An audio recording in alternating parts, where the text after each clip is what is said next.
plus précisément en Suisse, na Lausanne, s'il faut être précis.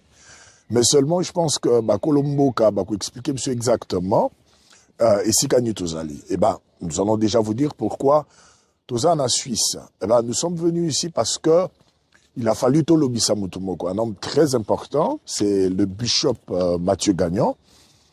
Azali, d'abord à la tête des églises évangéliques en Suisse, mais également aussi Azali, autorité mounene, la pastorale congolaise Europe. Eh ben, donc, tout le monde qui Tolobisa un peu parce que depuis le 6 avril, eh ben, l'État congolais, la République démocratique du Congo, par le chef de l'État Félix Antoine Tshisekedi, eh ben, déclaré le 6 février comme jour férié. Eh bien, en mémoire, il y a le prophète Simon Kimbangu. Alors, nous allons parler du prophétisme en général, mais nous allons également toucher ce côté-là. Je vais donc rapidement inviter déjà le bishop Mathieu Gagnon, ou à rejoindre Drenga. Bonjour, papa. Bonjour, pasteur Adolphe. Merci beaucoup et bienvenue. J'aimerais juste vérifier que le micro, ça va. Donc, si c'est bon, si les micros fonctionnent, voilà. Ça va très bien pour que Bande Kobazola Kokoyoko, très bien. D'accord. Alors, déjà, comment vous allez? Moi, je vais très bien. Heureux d'être au bord du lac Le Mans. Ben, on est où exactement? Parce que même temps, j'ai dit, mais Koko enlevé, on est au bord du lac Le Mans. J'avais peur, hein, j'avais peur. Le lac Le Mans, c'est le plus long lac d'Europe. Ok. Je pense que le lac Le Mans vient depuis la Villeneuve, en Suisse, vers Genève. Hein. Okay. Il est entre la France et la Suisse. Donc, vous avez derrière vous la commune qui borde la ville de Lausanne. Elle s'appelle ici Saint-Sulpice, la commune de Saint-Sulpice. Et puis en face de Saint-Sulpice, vous avez donc la France. Ok. Donc de l'autre côté, c'est la France. De l'autre côté, c'est la France. Derrière les montagnes. Pas derrière les montagnes. La ville est déjà visible là-bas. Ah oui, je vois la ville. Okay. Donc vous avez là-bas la commune de... vous avez Tono. Un peu plus bas là-bas, vous avez la ville d'Évian. Okay. Où on fabrique Évian.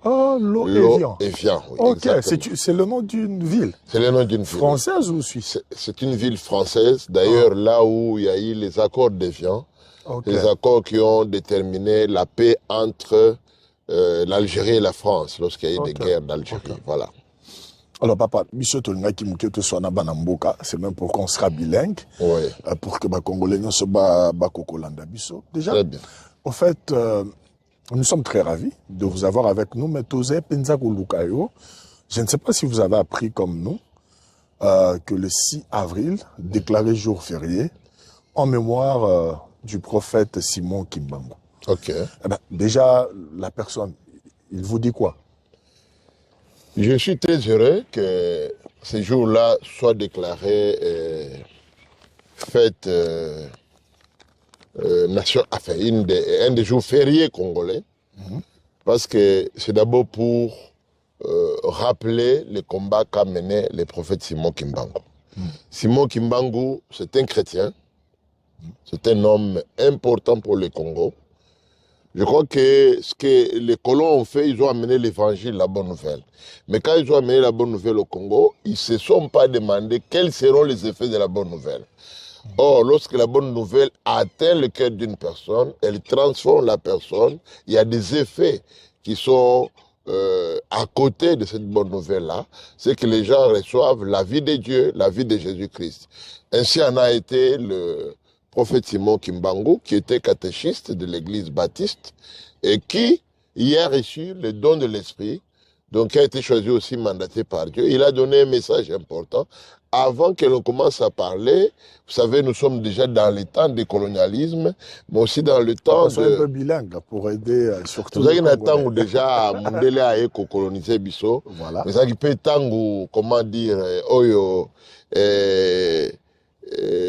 nous sous l'esclavage, mais déjà dans le moment où on a Nzamba le bélier, c'était un chrétien comme vous et moi, Mais pourquoi nous l'appelons prophète? Parce qu'un prophète, c'est quelqu'un qui donne un message de la part de Dieu.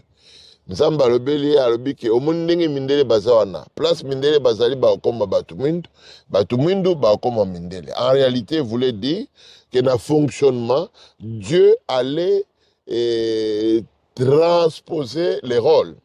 Mindele ba ko diriger les sous mboka Afrique te, ba africain ba ko diriger, pe ba mindele ba okoma pe ba serviteur qu'on en Afrique. Aujourd'hui, il y a beaucoup de blancs qui travaillent en Afrique comme des serviteurs, alors que Mutumundu a eu place naïe. Donc vous confirmez que la prophétie en question, Kokisama déjà? Non, mais Kokisama, parce qu'on est en train de le voir. Okay. Il a parlé avant que le pays, qu'on parle même des indépendances. Okay. La lutte pour les indépendances, ce sont les années 50, à partir d'un peu de 40, un peu avant l'année 50, et puis après, la lutte pour l'indépendance, ça a continué jusqu'aux les années 54, 55, pour le Congo jusqu'à l'année 1960.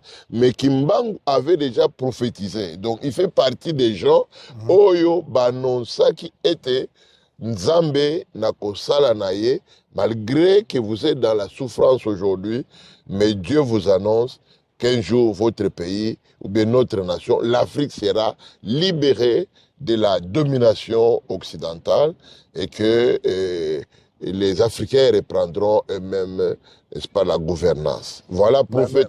Mais particulièrement, quand on est étonné, je pense que Bande Kopé Bazolanda, internaute, Baza très étonné de voir un pasteur évangélique parler ainsi, parce que déjà, il faut qu'on rappelle que la RDC, est un pays laïque. Qui dit laïque dit la reconnaissance, il y a la religion, justement. Mais s'il faudrait à ce qu'on privilégie, en quelque sorte, le kimbanguisme jusqu'à faire de leur, si je peux me permettre, leur gourou ou leur prophète ou leur représentant. J'aimerais que tu retires l'expression leur gourou. Bon. Parce que Simon Kimbangu, première des choses, c'est un chrétien. Ok.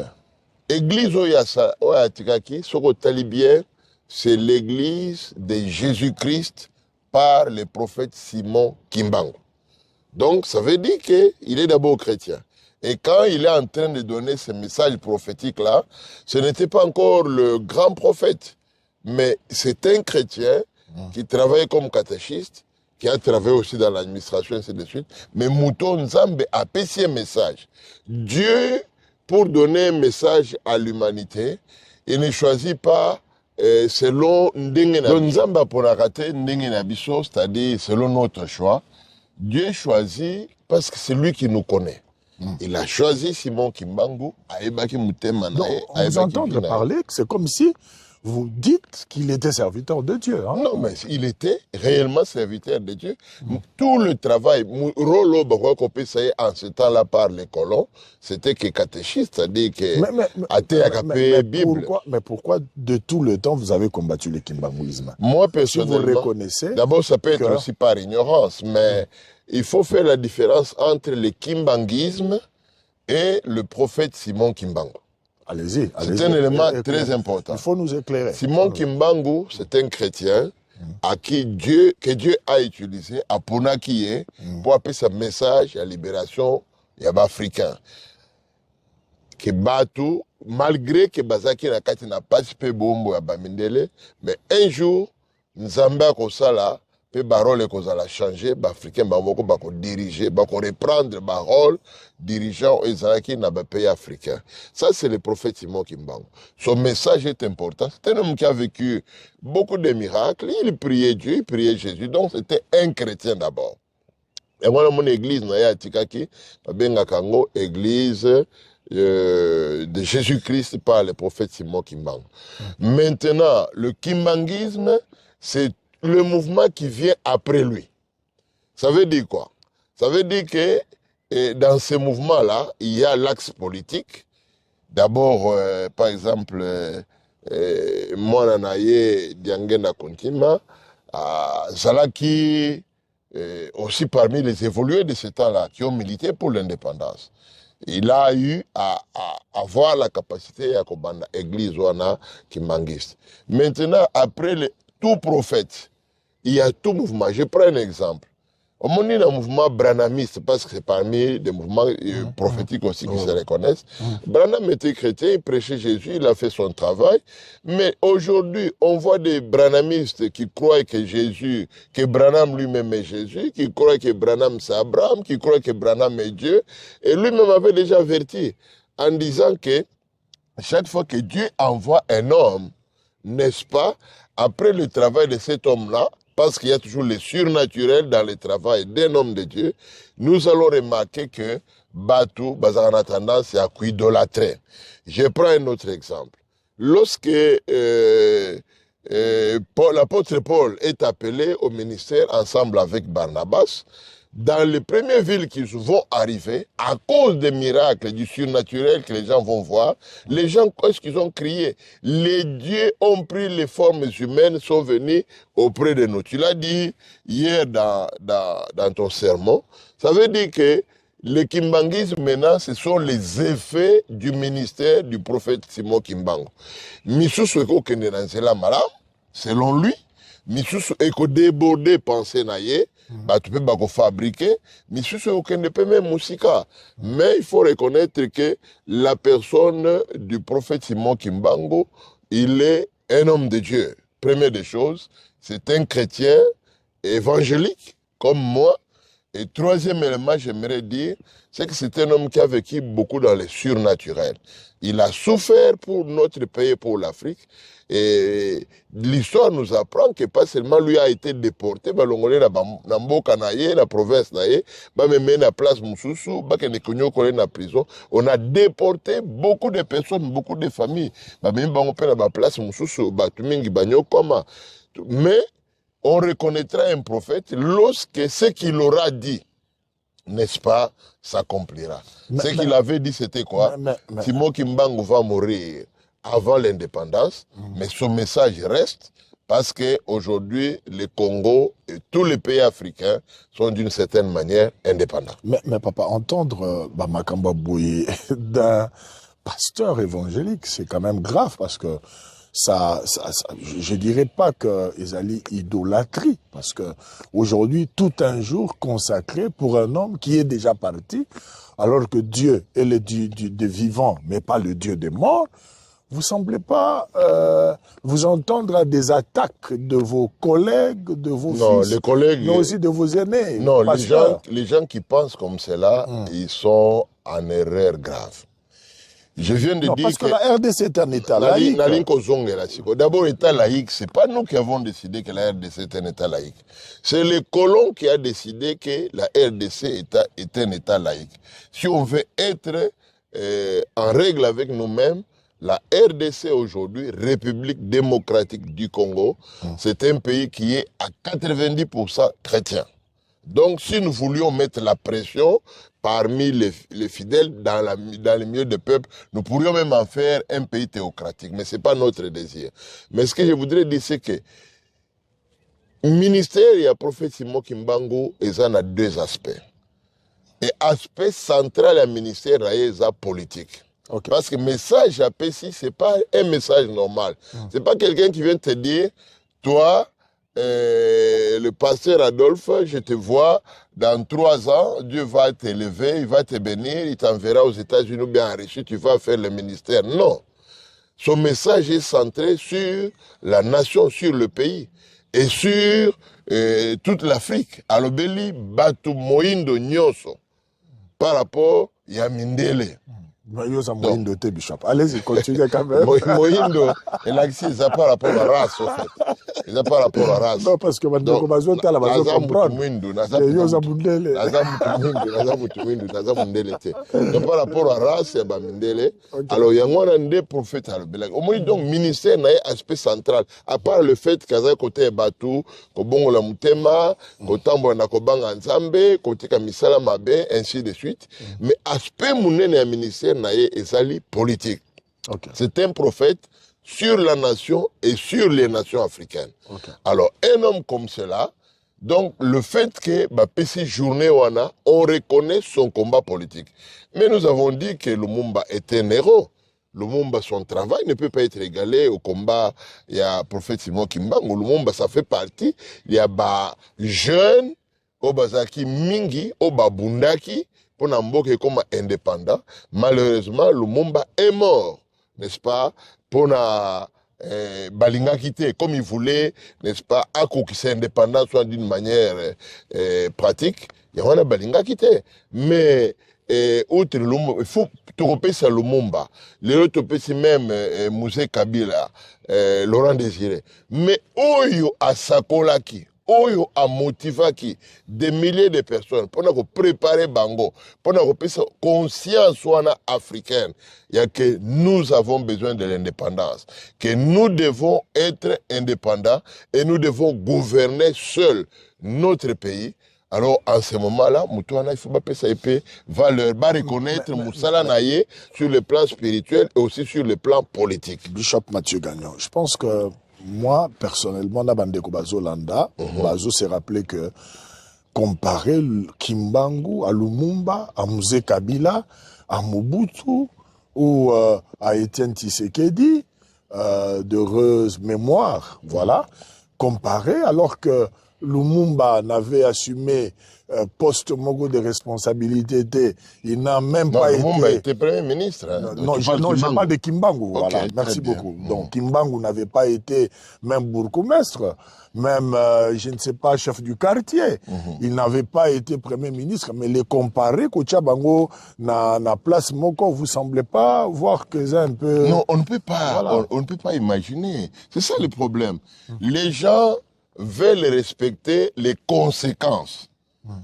Il a fait, mais source a fait, balinko respecte. Ça veut dire quoi? C'est que nous voulons respecter les Lumumba, les Mobutu, font partie de la génération de Kimbangu.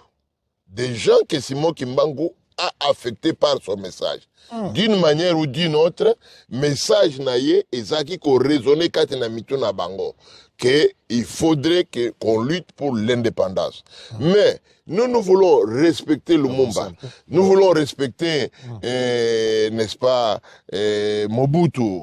Nous voulons, même Mobutu savait l'importance. Dès que Mobutu prend le pouvoir, il va donner, n'est-ce pas, à l'église kimbanguiste, la liberté de servir comme une église chrétienne avec une doctrine propre. C'est que Mobutu, nous le respectons. Parce que Mobutu lui comprenait que Kimbangu a joué un rôle très important. Même le Lumumba comprenait le rôle du prophète Simon Kimbangu. C'est seulement notre génération à nous qui avons été beaucoup plus imbibés par le mouvement, comment dire, charismatique. Nous avons regardé que les dons spirituels, nous avons regardé que les grâces, ainsi de suite, mais nous oublions le combat du pays. Nous tous qui sommes serviteurs de Dieu là, nous devons avoir un message qui impacte le pays. Notre message ne sera pas important, ce qui a une influence sur Mboka Nabisote. Non, vous voulez faire des pasteurs de politique? Non, les pasteurs ne doivent pas être, ne deviennent pas des politiciens. Bon, si Dieu plaise à Dieu, si Dieu a appelé quelqu'un, mais nous avons déjà que quelqu'un comme le prophète Simon Kimbangu, il n'était pas un politicien, mais simplement maté naye, message naye, c'était un message qui a eu une portée politique. Donc, Nzambe, objectif Nzambe Zaki, n'est-ce pas, libération du peuple africain au Bazaï Katinapas. Donc, c'est un peu ça. Il est un homme important pour notre nation, il est un homme important pour l'Afrique, et je voudrais dire même un homme important pour le monde. Donc, ceux qui sont américains, c'est une journée pour Martin Luther King, pour Litnaye, je ne vois pas pourquoi Simon Kimbangu, qui est le plus ancien, qui a même travaillé avant Martin Luther King, ne peut pas avoir une journée dans notre nation. Donc, c'est avec joie que nous voyons que le pouvoir actuel, qui est aussi prophétique, hein, tout ça, ça fait partie du prophétisme, pour que le président actuel a coupé ça, n'est-ce pas, journée pour le prophète Simon Kimbangu. Bravo à lui, bravo au Parlement, et donc à l'Assemblée nationale et aussi au Sénat. Merci beaucoup. Nous recevons le bishop Mathieu Gagnon, Lausanne à Suisse, pour être plus précis. Enfin, Lausanne, c'est canton, ville? Lausanne, c'est le chef-lieu du canton de Vaud. Okay. Suisse, c'est un État fédéral. Okay. C'est comme les États-Unis sont divisés en des États, mais en Suisse, au lieu d'appeler les États, comme en Allemagne, n'est-ce pas, Des canton. Okay. Donc, canton de Vaud, c'est l'un des cantons les plus importants. Et puis, chef-lieu d'Angoueza, Lausanne. Ici, nous sommes dans la périphérie de Lausanne, justement dans le pays, dans la commune à Saint-Sulpice, où il y a, tu vois derrière nous là-bas, il y a une très belle chapelle, hein, protestante, qu'on appelle chapelle romane. Ouais, très jolie. Et de l'autre côté, on peut voir aussi, voilà, donc... c'est très beau. Alors, Bishop Mathieu Gagna, parce que nous parlons des Kimbangu comme prophète, parlez-nous un peu du prophétisme. Ça vous dit quoi déjà? Les Olobélonines, quand tu entends prophétisme. Très bien. C'est une grande question, en même temps une question à laquelle il faut répondre. Oui. Le prophétisme, c'est le fait, les idées qui ont conduit des nations, plus particulièrement, nous parlons en Israël, qui ont montré que Dieu place un homme comme étant, n'est-ce pas, son porte-parole, parfois comme étant son interprète. 18, versets 15 à 22. Il est écrit ceci: l'Éternel, ton Dieu, te suscitera du milieu de toi, d'entre tes frères, un prophète comme moi, vous l'écouterez. C'est Moïse qui parle, je vais continuer.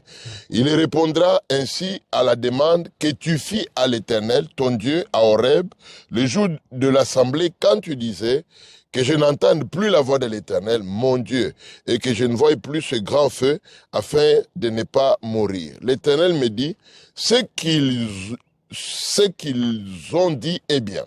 Je leur susciterai du milieu de leurs frères un prophète comme toi. Je mettrai mes paroles dans sa bouche, et il leur dira tout ce que je lui commanderai. Et si quelqu'un n'écoute pas mes paroles, qu'il dira à mon nom, c'est moi qui lui en demanderai compte.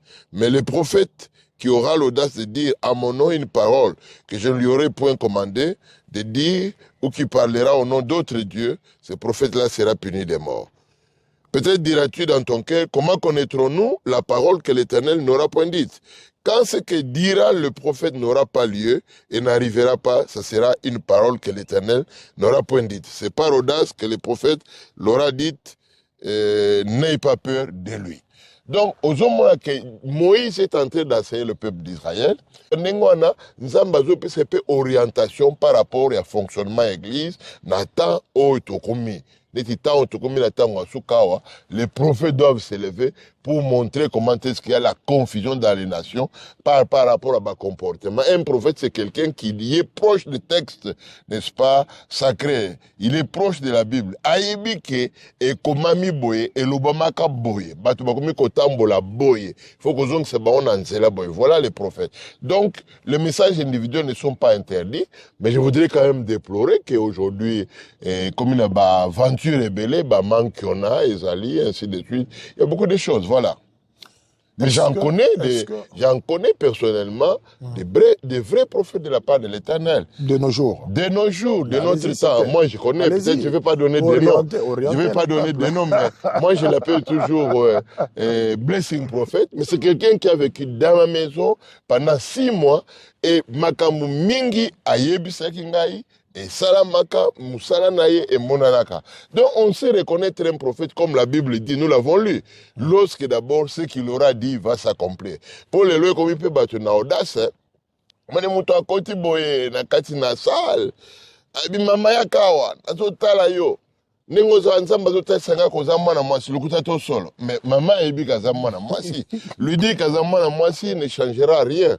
Donc vous voyez qu'il y a des gens qui peuvent prophétiser aussi par audace, mais il y a aussi des gens à qui Dieu a donné ce ministère. Dans le Nouveau Testament, il y a une grande différence par rapport à la mission et à prophète dans l'Ancien Testament. Parce que le Nouveau Testament, orientation na yango, c'est le salut des nations.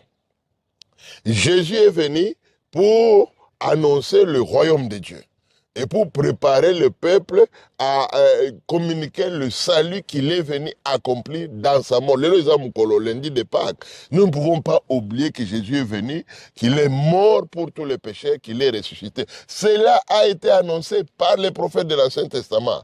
que voici les signes qui vont venir, il naîtra par une vierge, et puis il souffrira pour le peuple. Ésaïe 53 le montre, et beaucoup d'autres textes. Et puis, il est ressuscité, il donne la vie éternelle. Maintenant, à partir de ce moment-là, il y a 5 ministères dans le Nouveau Testament. Le ministère pionnier, ou le premier ministère, c'était d'abord le ministère apostolique. Apostolo, ça veut dire les envoyés, les 12 envoyés que Jésus a placés. Ensuite, il y a eu, n'est-ce pas, les prophètes à côté d'eux. Ensuite, il y a eu des docteurs. Ensuite, on parle des pasteurs, n'est-ce pas, des évangélistes. Donc, les 5 ministères sont la manifestation de l'action de Jésus sur la terre.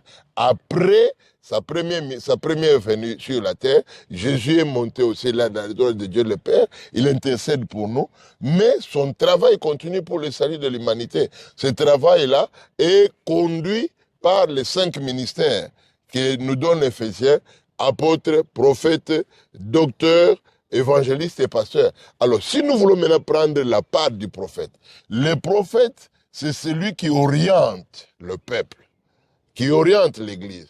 Le prophète n'est pas d'abord celui qui travaille pour le Seigneur, mais il oriente l'Église. Il enseigne l'Église pour montrer le temps que nous sommes, pour expliquer aussi les temps bibliques, comme ça s'est passé, les messages qui ont été annoncés dans la Bible, comment est-ce qu'ils sont en train de s'accomplir. Les prophètes, ils ont aussi les dons de révélation.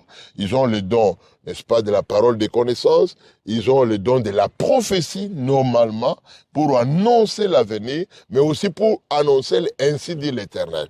Donc, ça a un rôle beaucoup important à côté à l'apôtre pour bâtir l'Église. Voilà ce que je peux dire. Donc, prophétisme comme c'est pratiqué aujourd'hui, plus particulièrement dans notre nation, il y a à manger, à boire.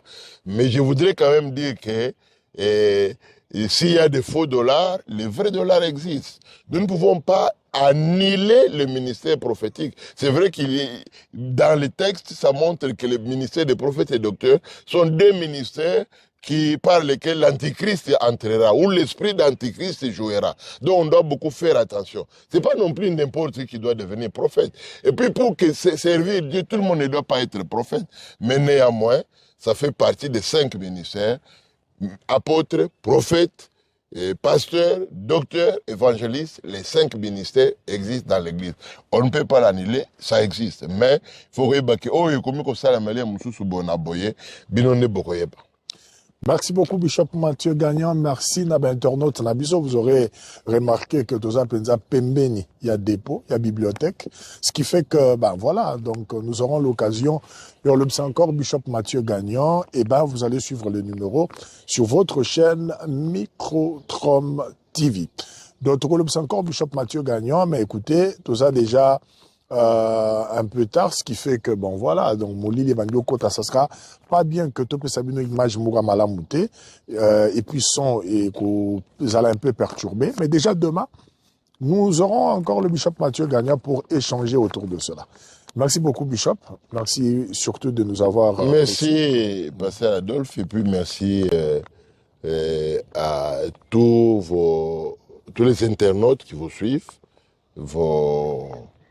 on peut dire aussi téléspectateurs. Hein. Voilà. Votre chaîne s'appelle comment? Microtrom TV. Microtrom TV. Zamba Pambola Yango, surtout, et travailler dans la vision prophétique de Dieu, qui est à côté, parce que, la chaîne, monsieur, pour la pub, il y a bateau, pour la pub, il y a aventurier mingi, na bi ke aventurier côté mingi. Donc, tant que combo na nous mais na déjà na liste, comment donc, ceux qui, tuango changer te na kopesa yango. Voilà na banzela bo bazo sela nzambe na komiki ça. Vous savez, un prophète peut passer par des moments de souffrance, hein, des moments de difficulté, il peut être même passé par l'humiliation, comme prophète Simon Kimbangu.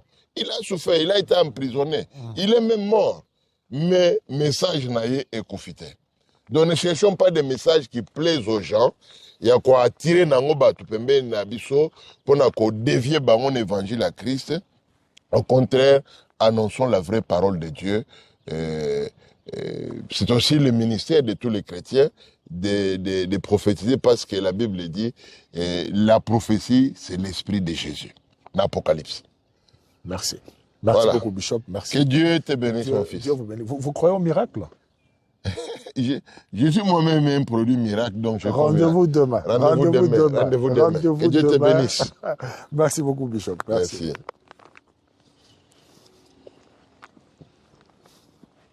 Ah, ça sera l'occasion pour qu'on échange un peu sur le miracle. Sur le surnaturel. Sur le surnaturel. Le miracle. Le miracle. Vous avez dit d'ailleurs croire au miracle. Je crois. Je crois et je vis le miracle. Nous allons échanger et parler autour de ce sujet. Et justement pour bénir les enfants de Dieu. Très bien. Voilà, un petit au revoir à nos internautes. Au revoir. Au revoir, au revoir.